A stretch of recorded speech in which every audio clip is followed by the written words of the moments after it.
What I do believe is that most people stack rank and prioritize certain things in a sales organization in the wrong order, and tech usually ends up at the top of that list, and they wonder why they're not getting the results they want. And results are either any results, any sort of revenue coming from sales, or profitable revenue. At the end of the day, we would like to make more than we spend.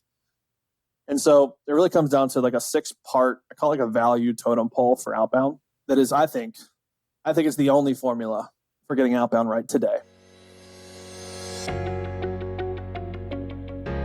Welcome to Revenue Insights. Every week, we'll be joined by revenue leaders from some of the most successful and highest growing companies. Together, we explore how they built their revenue teams, the journeys that they've been on, and the lessons they have learned along the way. Revenue Insights is brought to you by Ebster. We're a revenue intelligence platform designed to help revenue teams to build more pipeline, close more deals, and retain more customers.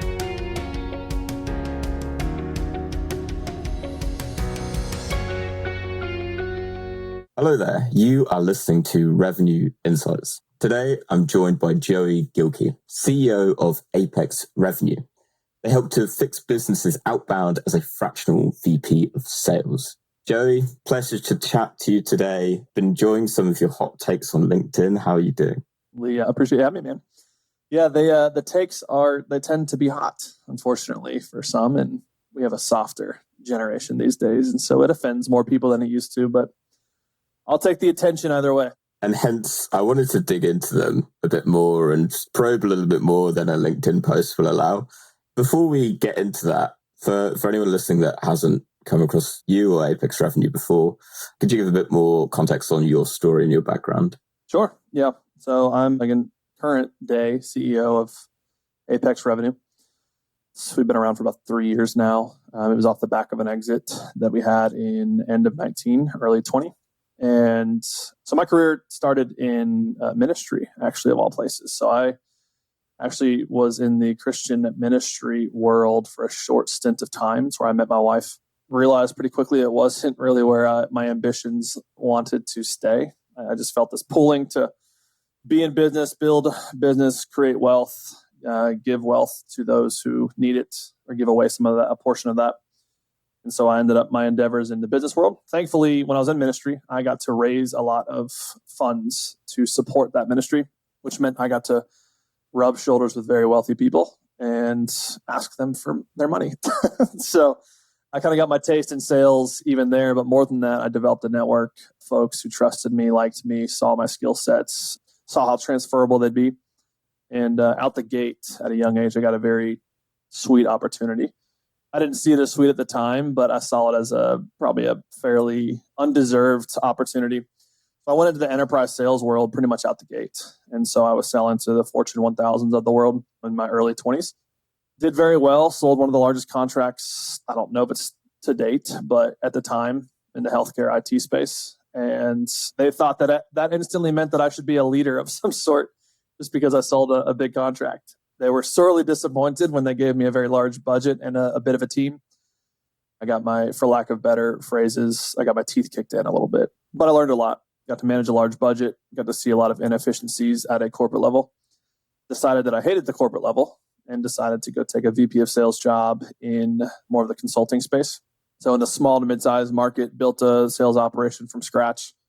They gave me a fancy title, again, unmerited probably. But yet again, a different type of learning lesson in a sales leadership position. Took that into the marketing world where I ended up taking a sales leadership role at a marketing firm and built up their sales operation from nothing. And then after some under-delivered promises by the founder there of equity and all the things that sometimes get dangled out there as a carrot, I decided, hey, I'm making a lot of people a lot of money by building out their sales stuff. Why don't I go build my own company? And so I set out to do that. And that was my first ever company. I went to build, and there's 1,000 of these companies now, but we were early. So this is 2017 where I built, again, there's a lot of them nowadays, but a lead gen company for lack of better descriptors. We essentially did outbound sales for companies. We were very, very early in account-based. And so we went after companies who had 7-figure, high 6, 7, 8-figure contract sizes, and we basically deal hunted for them. Did that for about 3 years, exited that, and then realized that I didn't want to just be a lead gen company, and I wanted to pull on my actual experience of building sales ops and rev ops. And that's when I built Apex Revenue, which has become essentially a fractional VP of sales company with an emphasis on outbound. Nice. That was long-winded. Sorry. That was beautiful. And that brings us to where we are now. And I think outbound sales is going to be an ongoing topic from today's conversation. So the first thing that I wanted to really pull out, and actually it was one of the posts that you did that first grabbed my attention. And I'm going to read it out for the context of everyone listening, but I'm interested to hear your kind of taking it and to elaborate on it. So you should delete 80% of your sales tech stack if you really want to get outbound right. Gong, delete it. Zoom Info, delete it. Salesforce, move off it. There are more tools at your disposal than ever, yet Salesforce are sucking pond water more than ever. Messaging, strategy, hiring, and leading are the only 4 components that matter in a sales org. If you think a software will solve your outbound problems, you deserve to lose.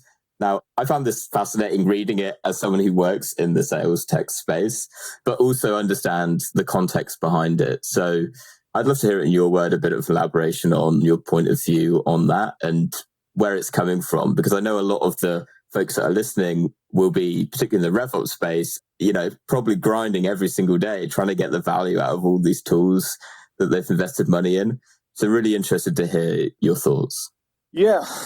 Thanks for reading it out loud. It's hilarious to hear it spoken back to me because I'm like, Oh, great. I've got like 10. I'm not the softest individual. I got 10 more of these. So I hope you listen to what you wrote. I'll just wait for the next 7 to come out. Written. Yeah, man. What's funny about that, and that went mega viral, at least LinkedIn viral. I've gotten viral on TikTok and stuff before, and that's like millions of views, but those don't really count. Whereas this one had like 700,000 views that first week. And people take it as an absolute, right? And that's why I write it the way that I write it is there's always a layer of explanation underneath it that I don't want to give because that then doesn't make it viral. It doesn't create the conversations. It doesn't get me on this podcast to talk about this, but I don't genuinely believe that someone should go and cut 80% of their spend on tech stack. But what I do believe is that most people stack rank and prioritize certain things in a sales organization in the wrong order, and tech usually ends up at the top of that list, and they wonder why they're not getting the results they want. And results are either any sort of revenue coming from sales, or profitable revenue. Right? At the end of the day, we would like to make more than we spend. And so it really comes down to like a 6-part, I call it like a value totem pole for outbound. That is, I think it's the only formula for getting outbound right today. And it goes in this order. It goes market fit, which you can categorize market fit as either product market fit or message market fit. If you're pioneering something, obviously you've got to have product market fit. But for most of us, if we have any competition whatsoever, there's already product market fit established. So message market fit is where most people fail in outbound. And then it goes strategy. How do we take that message to the market to get into the opportunities that we then nurture and close into revenue that's profitable? Then it's process. How do we repeatably take that strategy to market to get the message, to get repeatable and systematic outcomes? And then we get into salespeople, sales leadership, and then finally sales tech, right? And I purposely put it in that order because if we don't get the top 3 right, the bottom 3 don't matter, right? And I think that we tend to jump to hire salespeople, give someone a fancy VP, CRO, sales director title. They hire a bunch of sales reps. Sales reps aren't performing. They think if they throw tech at the problem that it's going to solve all their problems, and it oftentimes does not. And so those companies would be better off to delete half their sales team, right? Because a couple posts later in the week, I ended up saying you should fire 70% of your sales staff, right? You'd be better off getting rid of most of your sales team and getting rid of most of your sales tech and going after and solving messaging, strategy, and process before you ever go get tech involved. So that's kind of the premise there. That's my core belief. As it relates to sales, you can't move me off of that position. I've seen it too many times. I thought you were going to go in harder on that, to be honest. Oh, I can. We're just getting warmed up, brother. We'll save that for after dark. I think I completely agree, and I think you make a great point. We were kind of talking about it beforehand, but for business that you're going into, what is the most common one of those that they're failing on, overlooking? Message market fit. because I think that there are multiple strategies to get an outcome. It may not be the most optimal outcome, but you can get an outcome through whether you choose account-based or you choose campaign-based, high volume, low volume, high personalization, you can still get a result. Is it the most optimal? No. So strategy, I wouldn't say is the most important. It's the second. But I do think that message market fit is the absolute most important. If you do not have that, do not pass go. And certainly don't go buy fucking 6 cents or whatever your intent data or Gong. Your conversational intelligence doesn't really matter if your messaging's wrong.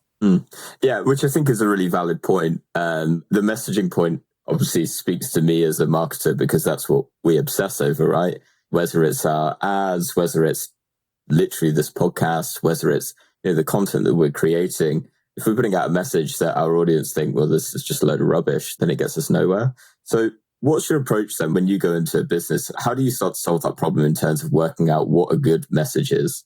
We are unique in the sense that we will solve that problem for them, with them, but a lot of it for them. So we are a fractional VP of sales company. So we will come in and be that sales leader who actually knows what the hell we're doing, right? And we will build the sales operation. We will build sales technology. We will help them hire. We will manage those sales reps in a fractional capacity, right?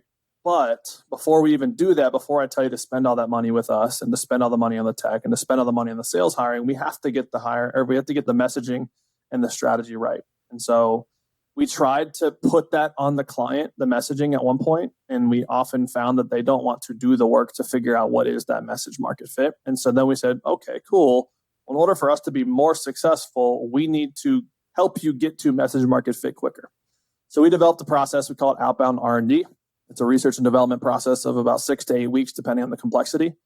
And what we do is we jump in, we figure out, and we make assumptions on what we believe message market fit is for outbound, right? So just mind you, I'm a predominantly outbound focused individual and company.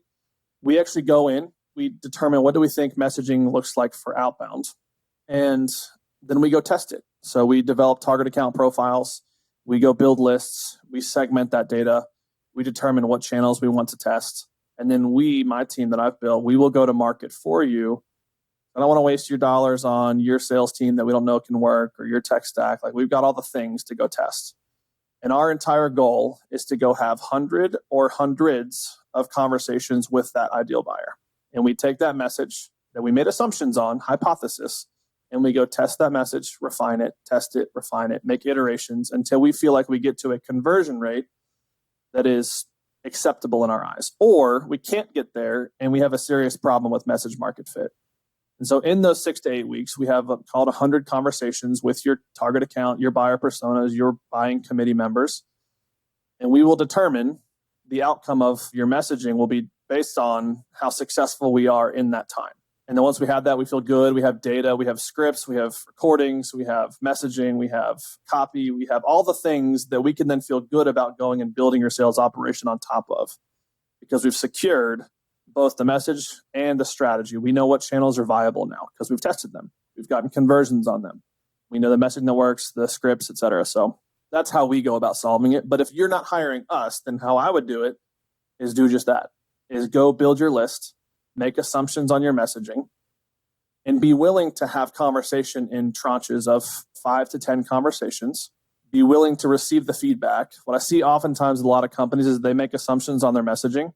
They go test it, and they think it's something wrong with the buyer. It's like, brother, sister, at the end of the day, it comes down to you, right? The buyer is the one with the checkbook. And yes, I believe in challenger sale. And yes, you have to educate the buyer on how to buy. Yes. But at the end of the day, if the message doesn't land, that's on you. And so that's not a problem with the buyer. And so we have to craft a message that fits with the buyer. And so I would go out, I would make a commitment that we do not go hire more salespeople. We do not go sign up for more 2-year contracts with ZoomInfo for God knows why, right? I wouldn't go sign up for Gong yet. I would simply go say, we're not going to do that until we have at least 100 conversations and we get a conversion rate on those conversations north of 7%, 10%, up to 15 to 17%. And when we get there, then let's go build the team. Let's go enable the team with more tech.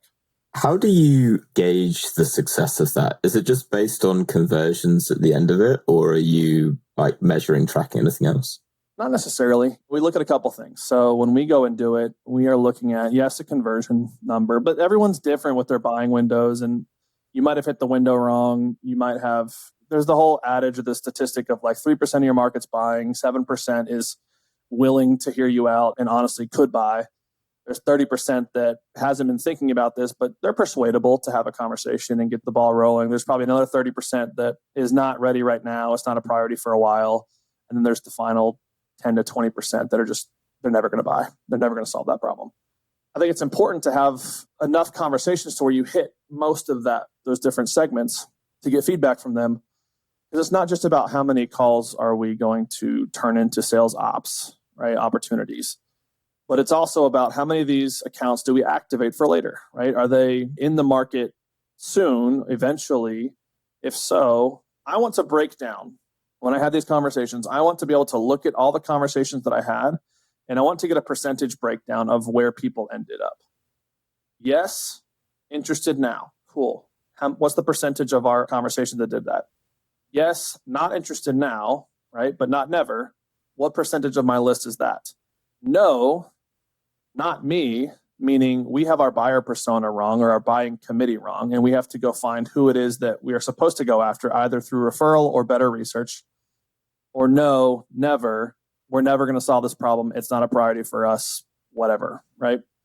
And I want to figure out what that percentage is, and I want to make sure that I'm looking at that percentage and seeing if it's in line with that 3, 7, 30, and 20% breakdown.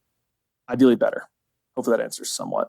Yeah, that does. And what was coming up to me as you were talking, because everything that you describe it feels to me as almost like common sense, where it's like, we're speaking the same language here. And what is also coming up as we talk is, if I put myself in the shoes of a VP of sales and I'm short of my number for this quarter, and my board or my CEO is going, what the hell is going on here? And then it's like, well, listen, maybe I've listened to this podcast with Joey, and I want to test my messaging because I'm convinced our messaging is where we're falling short, and I'm going to need 6 weeks to test this out. I feel like they're going to be going, oh, there's no way we're giving you 6 weeks. You've got to hit your number. So to those folks who are, for most VP of sales, who are really being driven to hit that number every single quarter, and there's a huge amount of pressure on it, what would your advice be to them? It would be, remember this moment. The sins of your past will haunt you first. Right? You got here because you didn't do the heavy lifting on the front end. That's okay. You'll learn from that, right? It's not a loss if you learn. Secondly, if you're like, shit, I do have to get it in gear, then go to your existing customers. Ideally, try to find some who came through inbound or outbound channels. If you're trying to get outbound sales, right? Or if it's inbound, then go to your inbound converted customers and sit down with them. Be willing to pay for that time, right? Have it come out of the sales department's budget if you need, and say, hey, listen, where were you before? Right? Go talk to specifically, look back. Who was the decision maker? Who was in the buying committee? Who had those conversations with you? Where were you before? What was your biggest issue? Why did you convert? Do you remember anything in the sales process that really pushed you over the edge of like, yeah, we need to do this? And do basically reverse research and development on people who have converted already. Now, they're already a little bit biased towards you because they've been working with you, assuming they're seeing success. So you have to hold out the grain of salt. But go backwards and look at who has already converted, because those conversations are much easier to drum up, right? And then take that data and then bring it to, okay, now how do we do forward research and development? Just because you don't have 6 weeks does not mean that you shouldn't still start the process, right? And so still try to have the conversation and try to have better assumptions now that you've at least gone backwards to the research and development of your past clients who've converted from different channels. Take that data, make assumptions, see if it actually converts in live time, but also be willing to go have conversations in the R&D type of capacity, not just in I need to have conversions capacity. That would be my biggest thing. And I would say my first piece of advice is probably the more important one, which is learn from this, right? This is why things didn't work. This is why we're here. I do want to help you now, but I think that the biggest advice I can give you for your future is to realize that you're here because you didn't do this when you started. Yeah. I really like that. and also, it's the way of the world, right? We learn from our mistakes, and here's and what we you'll go learn again. about me, Lee. I have made my money. I don't need to work. I don't need anyone else's approval. I don't need anyone else to love me. That's why I can write the way I write LinkedIn. I will tell you exactly what you need to hear. and we'll never have to sugarcoat it. And that's not a flex. It's just this is where you need to work towards getting in your life, whether you work for someone or you own your own thing, is get to a place where you can be unapologetically you. That's a philosophical little nugget for you guys listening. I live on a 70-acre ranch and live the way I want to live because of the decisions that I've made in my past and the advice that I was willing to heed from people above me. And I think all of you who are listening probably want to get there. And so that should be a goal that you have on your goal board or whatever you do in your morning routines, is get to a place where you can be unapologetically you and give people the advice they really need. I've got the 70-acre ranch on my goal board as well. So everyone knows. There you go. Do it. And with that in mind, I actually want to change track slightly from messaging into something that you mentioned earlier that I know you've been talking about, which is around should sack 50% of your reps tomorrow. And that aligns with something that we've been seeing coming up a lot as well in terms of, I guess, more broadly, quota attainment. We ran some analysis recently that showed that 23% of sellers are making up 83% of business revenue. It's a pretty startling number. I think everyone had kind of a gut feeling behind it, but to see it on paper was kind of like, oh, wow, this is actually a pretty serious problem. And actually kind of nicely aligns with, I think, what you're seeing as well, right? Sure. So my simple question is why? Why are more than 50, 3/4 of sellers dropping short of hitting their number? Are you familiar with Pareto principle? I am, yeah. The 80-20. Yeah. And what were the numbers you just gave me? 23% are driving 83% of the results. Mm-hmm. It's almost identical, right? Mm-hmm. I don't know if it's higher power that dictates these laws or if it's a universal thing or whatever. I think that a lot of things fall in line with 80-20. Why I said delete 80% of your tech stack.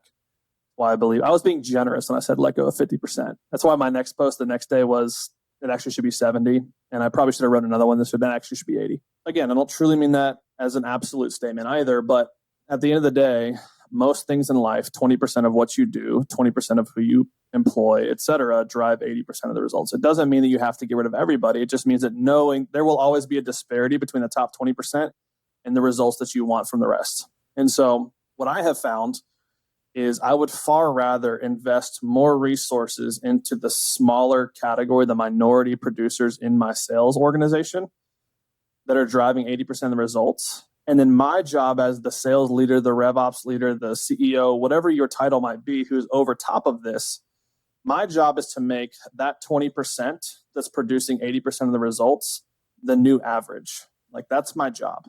That's what I want to create. And so I want my next 80-20. I want the 20% or the 80% that aren't producing as well as the top 20%. I want those 80% to look like the old 20%. And that might mess some people up, but I know some people are visual, but at some point you have a 80-20, 80% of people aren't doing what they should or aren't producing to the level of the top 20%.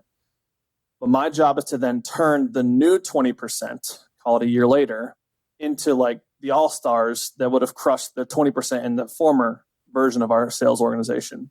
And now the 80% we do have look a lot like the old top performing 20% in the old organization, right? That's our job. But I think your question was, why is it that way? So outside of giving you this is a principle that seems to be universal to some degree in more realms than just sales. I think that sales reps are a couple things. Some are controversial, some are not. One is I think that you got to do the top three right? If you're not equipping them with good messaging, it's just the cream will still rise to the top and they will figure out messaging on their own. But in terms of equipping a sales team, you're just not. You're not giving them the right messaging tools, if you will.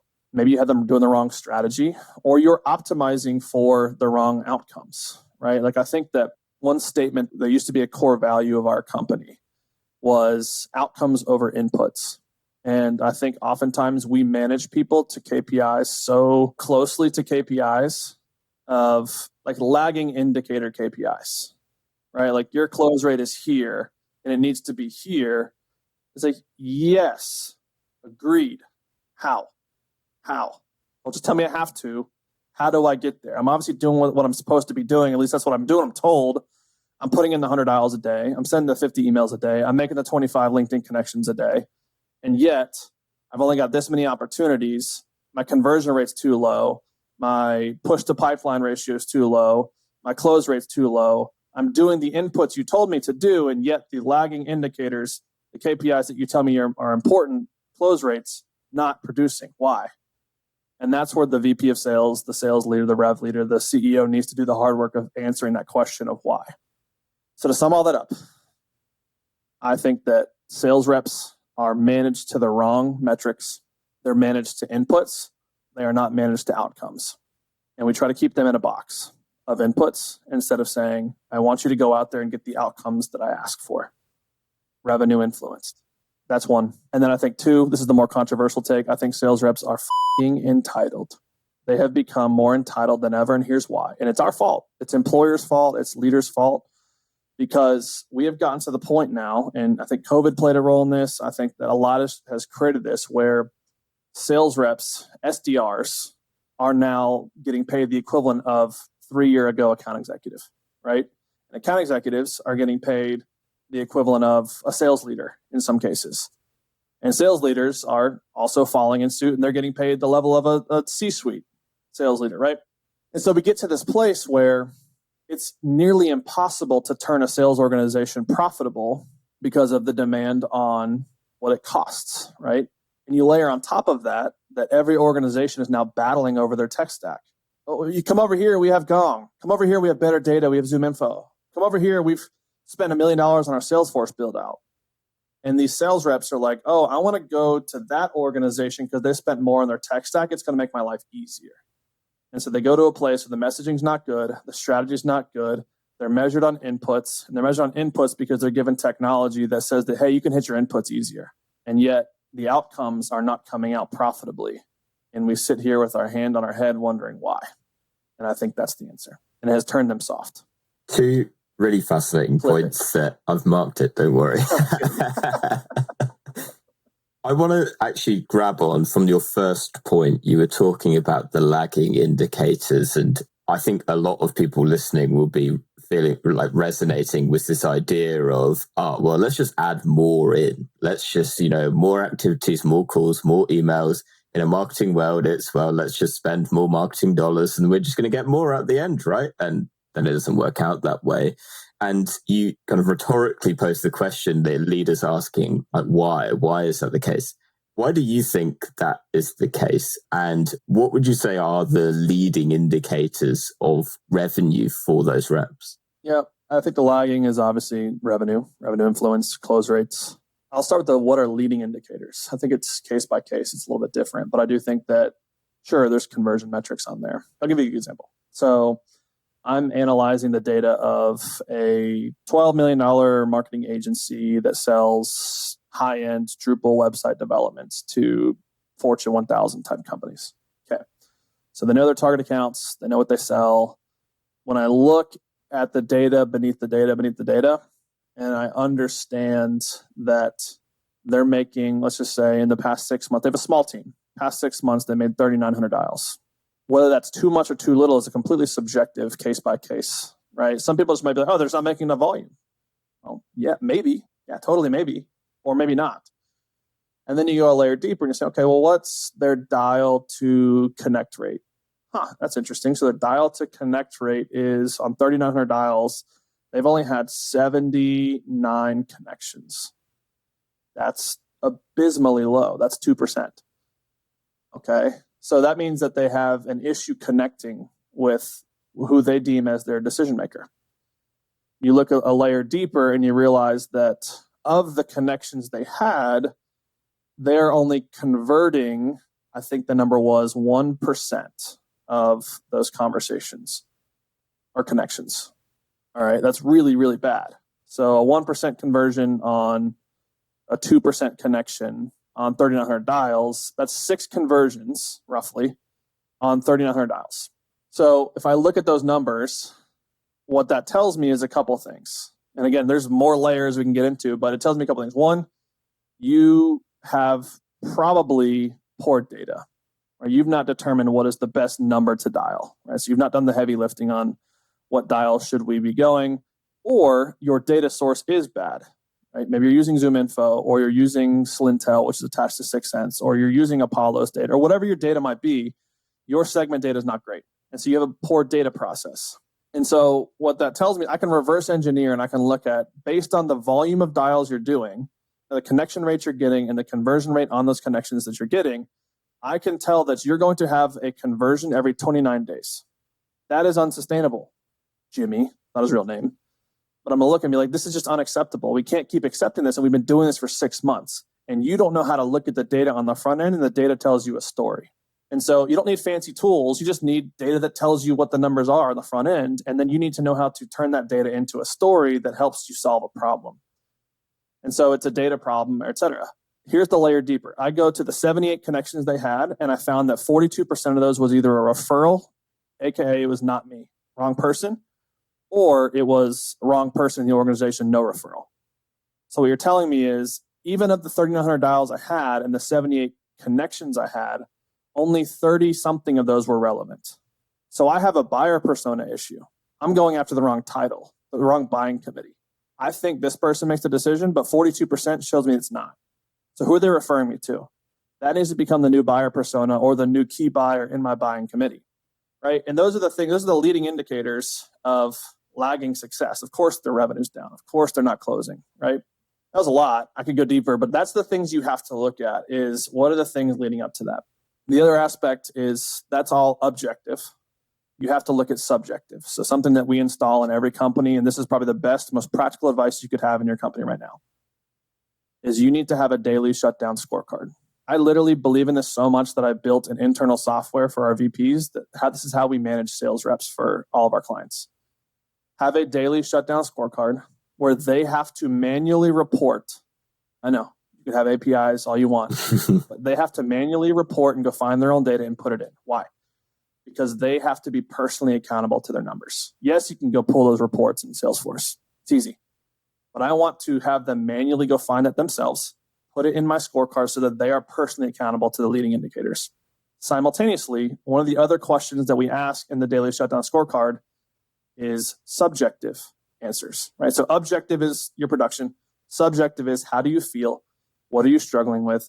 What are you experiencing on the ground, boots on the ground in your conversations? Where do you feel like you're getting hung up here? And they will oftentimes tell you intuitively what they believe is wrong. It might be wrong, might be right, doesn't matter, but they are giving you data as a sales leader who's monitoring these manual daily shutdown scorecards on what they need. And if you're not giving them what they need, then it's on you.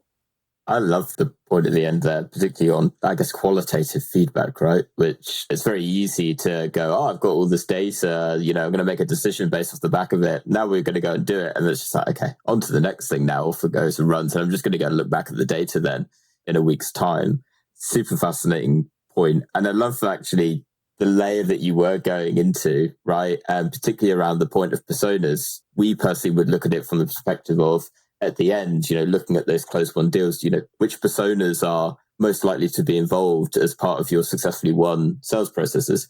Which are you spending loads of time engaging and spending loads of time sending your emails to and so on and so forth, but they never close, right? And all of that starts to feed back into the original journey in terms of owning in on, rather than going loud and proud and going as wide as possible, actually starting to narrow it down into where you're actually generating results. Yeah. And again, like coming back to strategy, like it's okay to have those conversations and connections with people who aren't the buyer.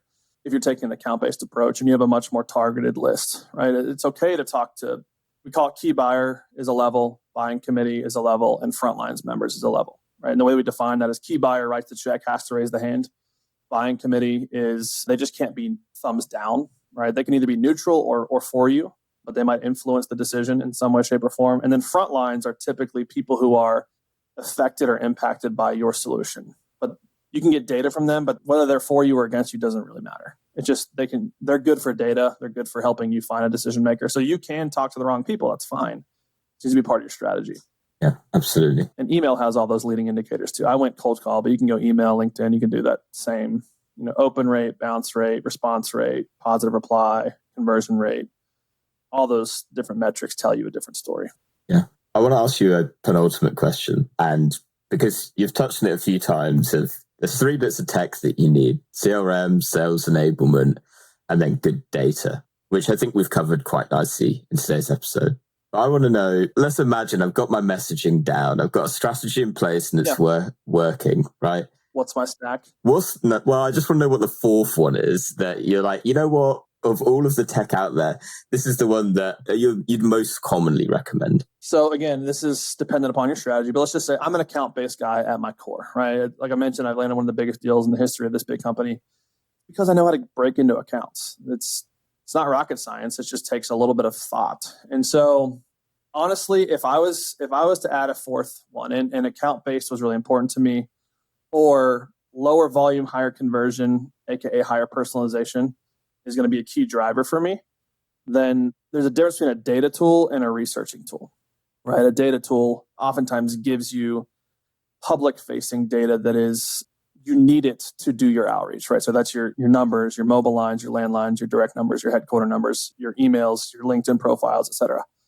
Research is more about, at a contact level, what is important to this person? What means something to them, both in their personal life and their professional life? And so if I was to introduce a piece of tech that is additional to a CRM, a sales engagement tool, and a data tool, it would be a research tool. So a good example right now of one that I'm testing, I can't say I endorse it because, again, I don't know your case study or your use study, is clay.run. So Clay has kind of jumped on the scene recently. Very cool. You can play with AI in there and all that fun stuff. Again, I care about tech, but I care about it after everything else. We have everything else dialed, so I get to play with tech because it's fun, and I get to optimize and make more efficient, more effective. But Clay helps you essentially build your own scripts, if you will, I don't mean scripts like a call script, I mean scripts like running a script code type of thing, where you can upload or import or have an API send your list of contacts you want to go after. And you can set rules for each column of this spreadsheet that runs a script. And so an example might be, hey, for this person, I want you to validate this data, numbers, emails, etc. But I also want you to find an about page on their website URL that has their name on it. If there is one, if there is not one, skip. Link to it. Great.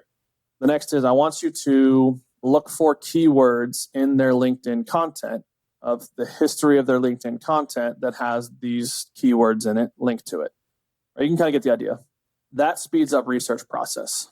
And so for me, if I was adding a tool, I'd have CRM, sales engagement data, and a tool that enables me to research better, because I know that if I can interpret that research, I can make my emails more personalized. I can make my hook in my phone call more personalized, right? If I could call a decision maker right now and I found out that they love collecting Rolexes and I currently have a Rolex Batman on, I can call and say, hey, listen, this is a cold call. Yes, I want to talk to you about what I'm actually calling, but more importantly, what Rolex are you wearing today? Another important, right? I've broken the ice. He's going to give me the 30 seconds after, right? If I can be equipped with that in my sales process and my sales rep has that information, they know how to use that, right? Our metrics, talking about leading indicators, are going to skyrocket. So that's what I would add. I love that. Excellent recommendation. All right, last question. I think you're going to like this one. What is one book that you would recommend to other sales or revenue leaders? And this could be fiction if you want it to be, non-fiction. Take this however that you want to take this. Okay. I'm not going to make it about sales, but you can always bring it back to sales. I'm a master wordsmither, but I will not try to bring it back to sales. I'll just give you a very powerful book. It's a very unknown book, and it can be a little trippy if you read it. So a lot of people have heard of, especially a lot of entrepreneurs or people who've kind of like gone out to like build wealth in real estate or in their own business, and they've taken the ambition there. And neither way is better, right? I think that some number twos, number fives in companies are far better off than being a number one. They're just not wired that way. Nonetheless, there's a book that is far less unknown by Napoleon Hill. So Napoleon Hill is famous for the Think and Grow Rich. Great book, highly recommend it. Will probably change your life too. But he has another very, very unknown book called Outwitting the Devil. And it's essentially a narrative book of his recollection of a conversation that he had with, in air quotes, the devil, right? And so whether it's actually took place or it's just his way of communicating a very unique message, this book was never published for 70 years or 80 years after he wrote it. It wasn't until after he and his wife had passed that his family allowed it to be published, I believe in 2011. And it's a fascinating book because it has shaped a lot of my philosophy on life. And it comes out a lot in my content of the importance of thinking, the importance of your mind. Because the whole book premise, and I want to ruin it for some people, it's a shorter book, but the whole premise is basically he's talking to the devil, and he's basically has the floor with the devil, where the devil has to answer his questions. And so he asks the devil, he goes, how do you get what you want to get in life? How do you turn 98% of people into slaves, basically? And a lot of it comes down to, I get them to stop thinking for themselves. I get them to just have I follow the herd mentality, and I think for myself, and I believe what I am told, as opposed to I sit down and I have deep thoughts about why is this the way it is. And so that can be applied to sales, it can be applied to your life or whatever, but I think that, and go read it yourself, but I think at the end of the day, if you can learn to think, then you can become a master problem solver in every aspect of your life, including sales or marketing or whatever your ambitions might be. Oof, hot takes and hot book recommendations as well. I love that. Yeah. I want to give you one that no one else is ever going to recommend. So that comes down to that's more my personality anyways. I don't want to give you Challenger Sale or something like that. Yeah, but surprisingly it's only come up once actually. Challenger Sale? Only one duplicate so far. I'm quite impressed because I feel like everyone goes, oh God, don't say the thing that everyone else has already said. Challenger Sale, gap selling, Challenger customer. How to win friends and influence people. That's usually the one I expect to come up. Yeah, Think and Grow Rich, I'm sure is on there, but no one, I guarantee no one will ever, unless they listen to this podcast and they take my recommendation, they'll never offer that book. It's actually hard to find unless you know you're looking for it. Well, I kind of want to read it, so I'm going to have to... You should. It's a great listen, too. If you're an audiobook guy, it's a great listen. Amazing. Right, Joey, it's been an absolute pleasure. Really enjoyed digging into things today. For anyone listening that is like, you know what? This guy's talking a lot of sense. I want to hear more of that. You've already kind of teased to me that you've got 7 more really interesting posts lined up to come out. So for anyone that wants to read and hear more, where can they find you? Yeah, just go to LinkedIn, linkedin.com/in/Joey Gilkey. Hit me up on Twitter. I don't talk anything about sales, but I talk a lot about other things, I believe. And so that's more of my platform to vent on other shit that I want to talk about. But LinkedIn's probably the most applicable. So come find me there. If you're a company and you want to talk to Apex, just go to apexrevenue.com. Awesome. We'll put links to all those down below. And if I can find that book recommendation, I'll include a link to that as well. We'll see how it goes. Yeah, I'll send you a link. Highly recommend. Awesome. Thank you, Joey. Really appreciate it. And to everyone that's listened this week, we'll catch you next week. Thanks for listening to Revenue Insights. If you want to learn more, subscribe to our newsletter and we'll deliver every episode straight to your inbox. If you have any questions, feel free to connect with us on LinkedIn. Our links will be in the episode notes. See you next week.